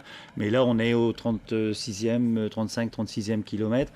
C'est vrai qu'on a déjà un effort à fournir, c'est-à-dire continuer à garder son allure. Si en plus il faut continuer à la garder sur un faux plat montant, c'est vrai que ça multiplie les difficultés. Et c'est pour ça que ces faux plats paraissent des montagnes. Alors là, il y a eu quand même clairement une accélération de Cyrus Mutail, puisque on voit vraiment qu'il a allongé un petit peu la foulée. On est à quoi là, Didier ? On est à 20 km/h à peu près ? Ouais, on est à 20 km/h. D'ailleurs, regarde, Regardez, il y a un panneau d'affichage de vitesse. De vitesse pour les véhicules. Il affichait 19-20, il hésite ouais. entre 19-20. Et là, on est sur un faux plat des 21. même. On est sur un faux plat descendant. Alors, quelque part, on sent aussi l'écurie. Ils savent que dans un quart d'heure, la messe sera dite. Langat qui est décroché, étonnamment. John Langat qui s'est laissé un petit peu décrocher. Pour l'instant, c'est peut-être le. En tout cas, on en est quasiment sûr parce qu'on aperçoit un Kenyan qui est au moins 150 à 200 mètres derrière John Langat. Donc, on sait que sauf fait de course, ces trois-là devraient être sur le podium. Mais dans quel ordre, ça, on l'ignore encore. On l'ignore, mais ça semble parti pour. Parce qu'encore une fois, le meneur d'allure. Alors, il est bien, en tout cas, il a l'air bien. On est à 100 mètres près, à 100 mètres près à l'heure, on a du mal à voir, mais on dirait que ça pioche pour Cielé. On a vraiment l'impression qu'il est en train de creuser, de faire le trou, là. Ouais. Est-ce que le fait justement, Didier, d'être lièvre, d'être là juste pour être lièvre et être censé arrêter sa course au 30e kilomètre et puis de se retrouver encore en tête ou avec les tout meilleurs au 37e kilomètre, ça joue pas sur le moral et du coup ça le met en confiance, ce qui lui permet peut-être aujourd'hui de faire un chrono qu'il pensait pas pouvoir faire. Et il se retourne quand même. Il vient de regarder sa montre et pour lui en fait d'un point de vue moral, puisque là physiquement ils sont tous un peu dans le dur, on a fait 36 km, ce sont des êtres humains. Pour le meneur d'allure, c'est tout bonus. Lui, il a fait le taf, il a mené, et puis il se rend compte qu'il est seul devant. Donc tout ce qui lui arrive, là, il voit que le podium est quasiment assuré, on ne sait pas encore la place. Lui, tout ce il vit un moment de bonheur. Comme tu dis, il n'a jamais fait de marathon. Il se sent un peu poussé des ailes. Il se sent poussé des ailes, il se dit mais je peux peut-être aller au bout. Alors que derrière, ils étaient là en favori, il y a un meneur d'allure, donc dans la tête, ça doit commencer à cogiter. Et... Alors, je me permets, on l'a vu sur le côté, là, juste sur le côté gauche, le panneau 38 km, ils sont passés, en tout cas, Cyrus Mutaï, le leader, est passé en 1:57:02 au 38e kilomètre. Donc on est toujours sur les bases du record, ça va se jouer peut-être à quelques secondes, mais on est toujours sur les bases du record qui date de 2012, qui a déjà 7 ans.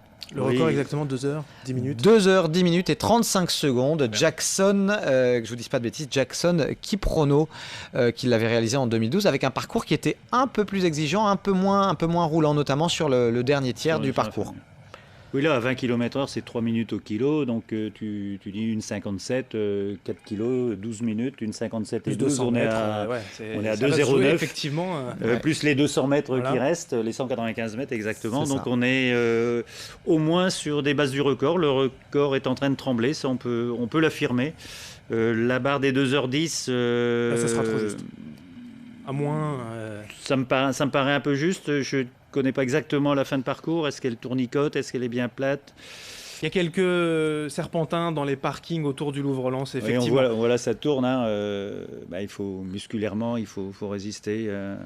Cyrus Mutaï qui se retourne un peu beaucoup, non? Est-ce que c'est bon signe, ça, de se retourner à ce point-là? Patrick Cielé qui arrive à maintenir une quinzaine de mètres d'écart, une dizaine, 10-15 mètres. En revanche, je vois plus John Langat. Donc, est-ce qu'il serait déjà hors course, John Langat? On va regarder, peut-être que sur une autre image, on va voir s'il est toujours en contact, s'il peut revenir ou pas. Mais il se retourne, on le disait, effectivement, pour lui, c'est déjà peut-être une surprise d'être encore là, d'être en tête surtout.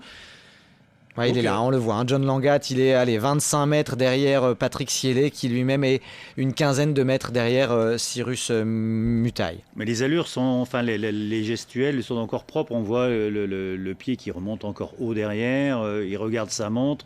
Il a l'air à l'aise. Cielé, encore bien. Ils sont à 20 à l'heure. Si Cielé ou si notre ami Langat veulent revenir, ils doivent monter à 21, 21,5 pour aller chercher les 10, 20, 30 mètres qui manquent. Donc là, l'effort est assez colossal. Si Cielé ou Langat reviennent sur le meneur d'allure là, dans les 3-4 km, c'est qu'ils en avaient encore sous la pédale, sous le pied. Et ce serait une grosse perf. Alors on parlait d'expérience, c'est son premier marathon. Pour le leader actuel en maillot jaune ici, c'est un jeune coureur tout de même, 26 ans. Est-ce que on parle d'euphorie? Est-ce que on ne peut pas craindre aussi bien qu'il soit parti trop vite finalement, qu'il se soit senti un peu trop confiant? Maintenant, Adrien, on est à 3 km, on a 39e, on est à 3 km. c'est moins de 10 minutes pour eux, 3 km. Quand on est en tête d'un marathon, avec tout ce que ça comporte comme succès, comme publicité, comme rentrée aussi d'argent, faut en parler, là la tête, elle commande et puis on y va, quoi. Et alors cet écart peut suffire, 3 km, ça fait quoi, les 12-13 minutes à tenir? Il y a une trentaine de mètres à peine.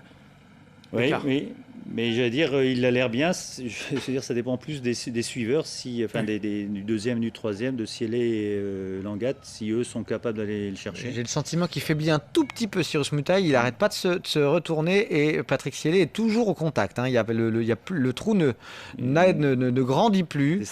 On a toujours un écart d'une quinzaine de mètres et on aperçoit tout au bout de John Langat qui est encore au contact mais qui est quand même un peu décroché pour le moment. Alors l'image écrase, c'est Adrien le spécialiste, mais l'image a tendance à écraser, mais à la vue aérienne, il y a quand même... Il y a quand même un écart, si je peux me permettre, effectivement. Alors un trait, c'est 2,50 m, un trait de séparation, on peut les compter, il y en avait 5, 6, 6 fois de 12, on est sur 20 mètres entre Siélé et les... C'est pas énorme, c'est pas rédhibitoire, mais on est, comme vous le disiez, sur un temps de course tout de même où on est dans les derniers efforts, les organismes sont fatigués, la lucidité qui peut venir à manquer. Creuser l'écart ainsi, pour lui c'est beaucoup de confiance, pour celui qui est derrière, psychologiquement c'est difficile. Ce qui peut arriver, c'est aller chercher au fond de soi ses dernières ressources et puis pousser l'accélération mortelle et le sprint, faire un dernier 1500 mètres. Alors j'ai pas les références chronométriques sur piste, est-ce que par le passé, Langat ou Siélé ont des chronos sur 5000 autour de 13,40 qui leur permettraient de dire allez, il m'en reste et puis maintenant j'attaque. Le stade de l'Arbre de l'Hélice en tout cas en vue, c'est-à-dire que le musée lui aussi approche. Vue, ouais. On est dans les faubourgs de Lens, peut-être même déjà à Lens, on n'a pas forcément l'information, mais en tout cas toujours un homme seul en tête. À 2,5 km, on va arriver au panneau du 40e. Un peu plus. Voilà, et l'écart qui effectivement est stabilisé maintenant. Ouais.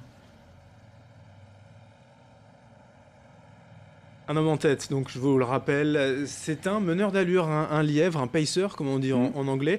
On lui a demandé de tenir une certaine allure jusqu'au 30e, 35e kilomètre, mais il se sent bien et il va peut-être aller chercher la victoire. En tout cas, à quelques kilomètres de l'arrivée, il est seul en tête. Il reste à peine plus de 2 km, un peu plus de 7 minutes de course. Toujours en effet Cyrus Mutail le lièvre en tête. Derrière lui c'est un autre Kényan, Patrick Siélé. Et puis j'ai l'impression que ça rentre. John Langat serait en train de revenir sur Patrick Siélé. En effet, Didier. Ça a l'air de rentrer. Ouais, Patrick Siélé. Oui, regarde, il est revenu dessus. Il y a une vraie différence de foulée. C'est ce qu'on disait. Là il a mis une dent de plus. Est-ce qu'il a temporisé? Est-ce qu'il a suivi son allure tout du long et que finalement il est revenu au train, au tempo? Je pense qu'il nous l'a fait à l'expérience. Il se dit dans les 2 derniers kilos peut-être je vais être capable de revenir. J'attends. Il place son attaque. On voit ça souvent en cyclisme dans l'école où un gars comme Alaphilippe qui attend les 3 derniers kilos pour attaquer. Il a recollé les T3 pour le podium. Il va même il passe tout de suite. Ça veut dire qu'il est en confiance et qu'il va tenter d'aller chercher le leader. Il sait pas. Et d'habitude, quand on revient sur un coureur, on se met un petit peu à l'abri, on reste un peu dans sa foulée. Mais là, je pense que c'est non seulement lui, il est resté dans sa bonne foulée. J'ai l'impression que Patrick Siélé est un petit peu dans le dur. On voit au niveau de la ligne d'épaule, il est un petit peu... essayer de s'accrocher forcément un petit peu Patrick Siélé à John Langat, mais... Alors, est-ce qu'il faut qu'ils s'entendent pour revenir ou non? Je pense que là, chacun joue sa carte et lance ses dernières cartouches. Je crois que l'objectif pour tous les deux, pour Langat, il se sent fort et dit allez, je vais revenir. Et puis Siélé, si j'arrive à accrocher Langat au passage, il peut y avoir une bonne surprise à l'arrivée. C'est vrai que le meneur d'allure, alors dans la tête, ça doit aller bien parce qu'il est en train de rêver. Là. Il se dit mais c'était pas prévu comme ça, je vais gagner. 2 km de l'arrivée, effectivement, et on voit l'écart avec cette vue aérienne. Il y a ça. Et on a 5 minutes, 5 minutes de l'arrivée. Ouais, 30, une bonne trentaine de mètres. Et j'ai l'impression que John Langat est en train d'accélérer et de déposer Patrick Siélé. En tout cas, il y avait 2 petits mètres d'écart. Je suis pas sûr que Patrick Siélé ait la caisse pour tenir la foulée de John Langat. Il repasse pas devant, en tout cas, il prend pas de relais, Patrick Siélé. Non, mais là, il est en train de décrocher. Là, on a vu, il a pris 1 mètre, 2 mètres. Là, c'est à la fin. Là, il Tête leur un reste peu de un côté. 1500 mètres. Hein. Cyrus Mutail, la tête un peu de côté. Voilà, ça y est, l'écart Ouais. Qui va se creuser certainement définitivement entre le deuxième, John Langat, à présent, et le troisième, Patrick Sielé. Objectif maintenant pour John Langat d'aller chercher peut-être le leader, Cyrus Mutail. Est-ce qu'on... Mais si je puis me permettre, je pense qu'il va le faire parce que quand on repense aux images qu'on regardait il y a quelques minutes, John Langat, il était facilement 25 mètres derrière Sielé et donc au moins une cinquantaine de mètres derrière le leader. Et là, il lui reste quoi, 15-20 mètres à combler pour revenir sur la tête. Donc j'ai l'impression que ça doit lui donner confiance et ça doit lui faire croire en ses chances de victoire. Et puis il a fait un sacré écart d'ailleurs avec Patrick Sielé tout de suite. Là, en à peine une minute, on voit déjà Patrick Sielé peut-être qui craque, mais John Langat en tout cas qui fait l'effort là pour revenir. Et alors là, dans la tête de notre ami le meneur d'allure qui va jusqu'au bout, Cyrus Mutail, oui.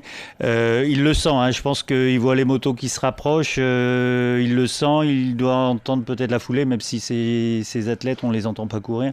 Il commence là, il était sur un petit nuage et il est à un gros kilomètre, 1,5 km. Il est sous la menace et c'est peut-être là où ça va commencer à cogiter en se disant... Bon, c'est bonus, allez, je lâche ou je lâche pas, mais, enfin, et voir si vraiment il y a de la réserve. Mais gros numéro de Langat, là, c'est à l'expérience, se dire j'attends les 3 derniers kilos et puis je place mon attaque. 41e kilomètre, voilà, 1 km 200. Ce qui est certain, Didier, c'est que si John Langat, et c'est bien parti pour être le cas, revient à hauteur de Cyrus Mutail, l'avantage psychologique sera clairement du côté de Langat. Ouais. Et je pense que de son côté, notre ami le lièvre, Cyrus Mutail, va prendre un coup derrière la tête. Et il semble revenir. On parlait tout à l'heure de 30-40 mètres. Il y a moins là, on le voit derrière. Oui, puis on vient de passer 1 km 200, on vient juste de passer 2h07, 20 à l'heure, on est 2h10. Ça va être juste pour le record, effectivement.